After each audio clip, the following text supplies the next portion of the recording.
Sa kabila ng kalamidad, uusbong ang pag-ibig. Isang lalaki mula sa Canada, lumipad patungong Ormoc sa Leyte. Masiguro lang na ligtas ang kanyang minamahal. Love in the Time of Yolanda.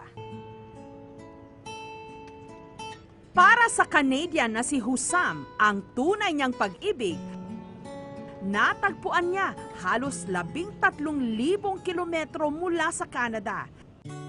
Sa katauhan ng Pilipinang taga Leyte na si Mary Grace na nakilala niya online. We started off as friends and then I started to like her more and more. She doesn't say much but when she says it, she means it. Ang distansya, pinaglapit ng araw-araw nilang pagchat-chat. Isa raw sa pinakahinangaan ni Husam kay Mary Grace, ang tapang nito sa pagharap sa buhay, lalo na nung naging dalagang ina sa edad na 16 anyos lang. She kept her honor, she was still determined, she raised well her kids alone, and she doesn't ask for much, and for the little that she has, she's happy with it. Si Husam naman, nagtatrabaho bilang systems engineer sa isang IT company sa Canada. Ang dalawang nasa magkabilang dulo ng daigdig, nakatakdang magtagpo sana sa Mayo ng susunod pang taon, kung kailan balak bisitahin ni Husam si Mary Grace sa Ormoc, Leyte. I asked her, is it okay if you get married and etc. And she said, yeah, like she likes me too. So we were planning just to see each other for a few days. Ikaw at ako, pinagtagpo, nag-usap ang ating puso, nagkasundong magsama habang buhay.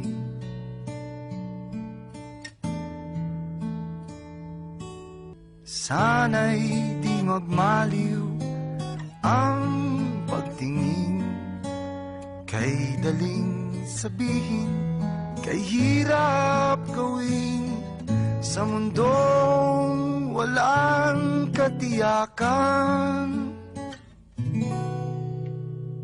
Sabay nating gawin kahapon ng bukas. Hey Grace, everybody wants to say hi. Kung pwede nga lang daw, hilahin nila ang mga buwan para sila'y magkasama na. Ang hindi nila alam, kalikasan ang magtatakda para mapaaga ang kanilang pagkikita. Pero sa paraang walang sino man ang gugusto. Nitong November 7 sa Canada, nabalitaan ni Husam na may patamang super typhoon sa Visayas. At bisperas ng paglalandfall ni Yolanda, kinamusta pa raw ni Husam sina Mary Grace at ang kanyang pamilya. We're okay here, don't worry about us, I love you. We already talked with her and she was prepared for that, you know, so I said, yeah, I should not worry. Pero kinabukasan, labis na raw nag-alala si Husam nung nabalitaan niya ang laki ng pinsalang idinulot ni Yolanda sa Ormoc at sa iba pang bahagi ng Kabisayaan. Ang nagpadoble pa raw sa kanyang pag-iisip, hindi niya makontak ang kanyang kasintahan. Putol ang lahat ng klase ng komunikasyon noon sa Leyte dahil hindi mapakali sa kung ano na ang sinapit ng kanyang minamahal. Si Husam nagdesisyong ibenta ang kanyang kotse sa halagang 800 Canadian dollars o mahigit 33,000 pesos para lumipad sa Pilipinas at personal na hanapin at alamin ang kinahinatnan ng kanyang nobya. So I knew if I wait until I get info, that will not happen. I would not sleep my entire life. I would always live in regrets, or let's just gather it. You know, be a bit more courageous and just go get the woman outside. Ngunit salamat sa Diyos dahil bago pa matuloy ang kanyang flight, Nakontak na niya ang kanyang kasintahan. Ngunit nanlumo siya nung nalaman ang sinapit nito. I just tried to tell her, just hang in there, I'm coming, hang in there. Si Husam, itinuloy pa rin ang pagpunta sa Pilipinas. November 14, dumating sa Ormoc si Husam. Dito sinalubong siya ng kapatid ni Mary Grace na siyang naghatid sa kanya sa isang private clinic. At sa kauna-unahang pagkakataon, Ikaw at ako, pinag-isa, tayong dalawa. nayakap na rin niya sa wakas ang kanyang kasintahan sa sitwasyong hindi nila inasahan. Tayo ay Bukod sa malalalim na sugat sa mukha, basag ang mga ngipin at buto sa baba ni Mary Grace. Meron din itong malaking hiwa sa ulo. May critical na trauma sa kanyang kanang mata. Bale ang mga buto sa braso at pulso. At ang kanyang sugat sa kaliwang binti, puno na ng impeksyon na kung hindi maagapan, kakailanganin daw putulin. Nakita ko na yung mukha ko. Diba? Talaga pangit talaga. Natakot ako pa kang makita niya ako. Ganun. Pero hindi. Hinagpan niya ako. haharapin. Bawat First of all, like I love her, so it doesn't matter how her face is. Malayo man daw ito sa pinapangarap nilang unang pagkikita, nagpapasalamat pa rin daw si Husam na binigyan pa rin siya ng Diyos ng pagkakataong makapiling si Mary Grace. Bawat hangad kayang abutin, sa pangambay di paaalipin. Basta't ikaw, ako, tayo, magpakailanman. Dahil sa kalagayan ng kanyang nobya, nagdesisyon si Husam na ilikas na si Mary Grace at dalhin sa Cebu para doon ipagamot. Ngunit dahil wala raw maipahiram na wheelchair ang klinik, kinailangan niyang buhatin si Mary Grace hanggang makahanap ng tricycle na naghatid sa kanila sa pier ng Ormoc.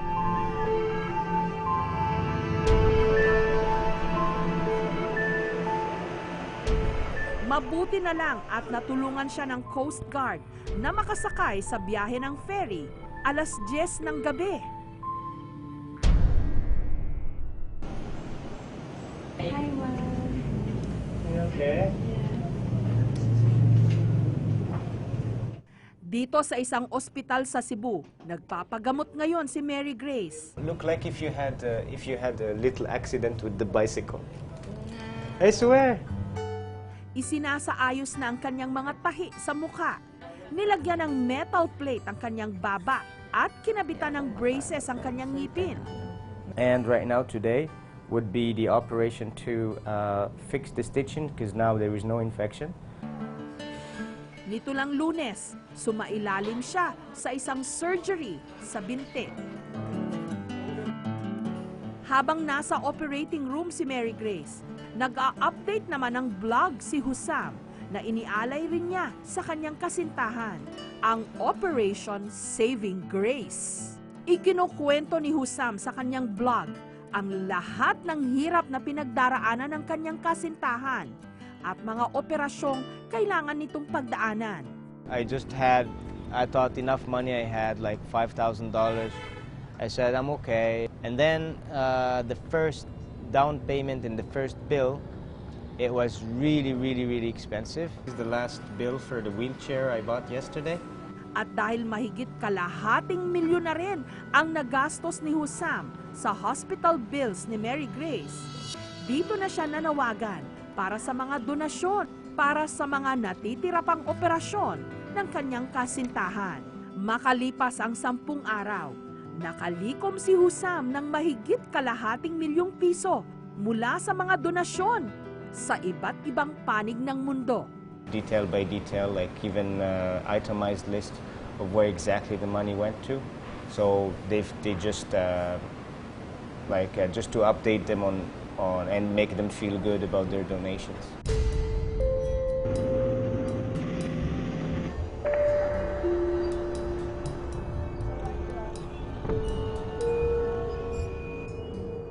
Nitong Miyerkules, muling bumalik si Husam sa Ormoc City para bisitahin ang bahay doon ni na Mary Grace.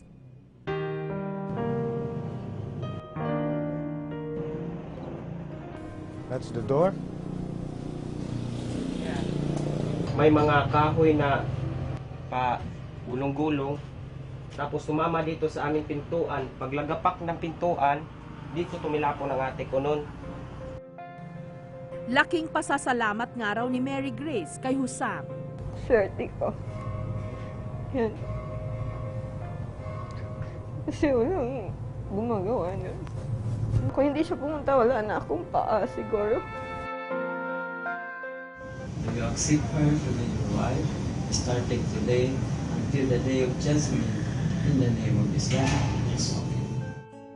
At nitong November 23, sa isang simpleng seremonya sa loob mismo ng kwarto ni Mary Grace sa ospital, nagpakasal na ang dalawa. Kasi noon, I'm not special. Then now, he made me special. I know it's positive for her because she will feel loved and accepted, and she won't focus on the negative things. Nagsumpaan sa may kapal, walang iwanan, taginit o tagulan, haharapin bawat unos na magdaan. At nito lamang Huwebes, nakalabas na ng ospital si Mary Grace.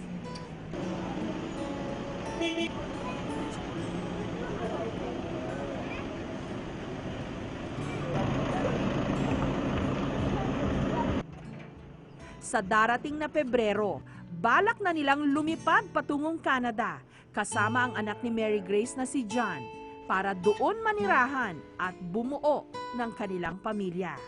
Di ko alam ang gagawin kung mawala ka. Buhay ko'y may kahulugan tuwing ako'y iyong hagkan. Umabot man Si Husam at si Mary Grace, patunay na kahit gaano pa kalakas ang bagyong dumating, kahit gaano katinding sugat o sakit ang dadanasin, kaya itong hilumin ng pag-ibig. ngayon at kailanman, ikaw at ako.